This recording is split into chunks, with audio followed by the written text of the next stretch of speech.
Hey guys, it's me, the Feral MGTOW, the one that can't be tamed. I don't really have anything to conceal my face with since I'm sort of in public, and yeah, well, you understand. So anyway, I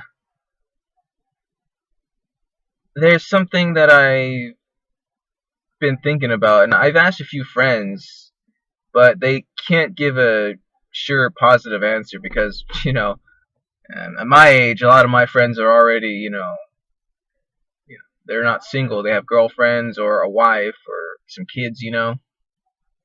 But this is something that I kind of wanted to ask you, the community, what you feel about it. So here it goes.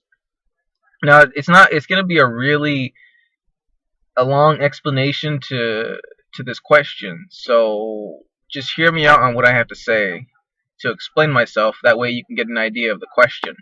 Okay, so if you watch the very first Star Wars movies, the first two, A New Hope and Empire Strikes Back, you would notice that those movies are a bit darker than how Star Wars is now.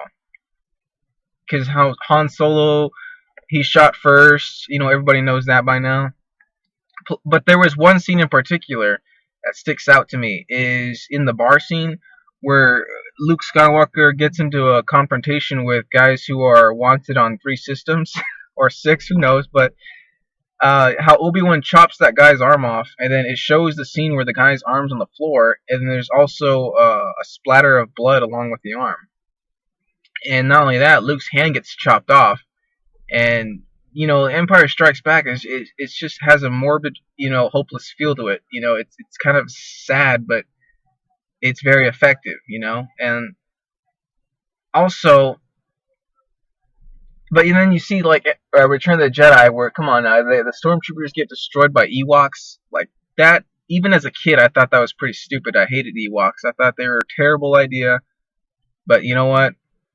Whatever. Some people like them. Tomato, tomato, I guess. But another example of this is I was reading the Stephen King novels, the spine of his novels, called the Dark Tower series. It's like, I don't know how to explain it, but it's like his main series of his books, because there's certain connections that lead to his other horror movies in that book series. Now, I read the first 4 books. I read 5 actually. I read the first 5, and I think there are 8 now. And the first 3 were pretty dark, as well as 4. They were all 4 were pretty dark. The first 4 were pretty dark. It had some vibe of horror, mystery, and western feel to it. Like a spaghetti western with horror and mystery. And excuse me, I got a burp. But and then I read the 5th one. Now keep in mind, when he wrote those first 4 books, they were like in the, I think, 70s, 80s, and early 90s when he wrote the first 4, and then he jumped back on it in like 2005 or 2002, making 5, 6, and 7, and then recently 8. And so when I read the 5th one, I didn't really enjoy it. It felt more like he really went soft on me, because it felt too much like a PG-13 fantasy movie. It lost its essence. So I like to say that he lost his fire. And here's where I'm getting at. One of the main points of this topic is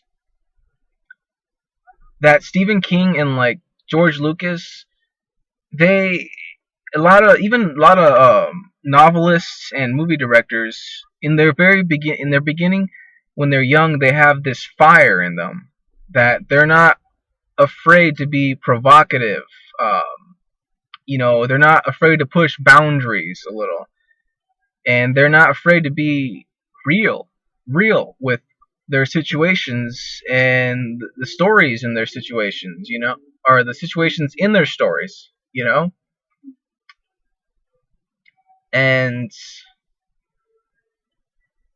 one of the reasons they get soft is because they, at that point when their work starts to have a decline, is when they become like, grandparents and a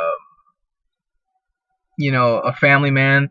Their work becomes soft because they become more compassionate towards life. And I'm also a writer. I write. I'm working on a story right now, and I can tell you right here and there, like, if you read this story, because I'm almost done with my second draft, I'm going to be jumping on my third draft again. And as I say, when you write a story, you keep going over and over again. That way you cut out the fat, as they say. And let me tell you, in my story, I'm not afraid of killing off women and, well, even men. Like, no one is safe in my stories. The ones I write, like, I even wrote one scene where a girl gets her head blown off by a sniper. Like, that's, you know, I'm not afraid of that. That, being provocative like that, and, so suspenseful. And my question to you guys is, if I were to stay single for the rest of my life, not have kids, would I still keep? Would the fire remain in me? Would the fire stay in my talent? Will I keep it? You know. I hope this makes sense, because I'm trying to explain it as best as I can. So I guess now that you have understanding of what I'm trying to get at, the question is, will the fire remain if I stay single, have no wife, no kids, and continue writing? Will the fire remain? So that's pretty much my question for you guys. You know what? If I didn't make sense to you, I'm sorry. But if I did, hell yeah, please answer me. I want to hear your feedback on it. So that's all I can really ask for today. And I want to thank you guys for listening to what I have to say and what I'm asking of you. So, with that said, I'll see you MGTOWs later, and saddle up, boys, for whatever comes our way. This is the Feral MGTOW signing out, man. Take it easy, guys.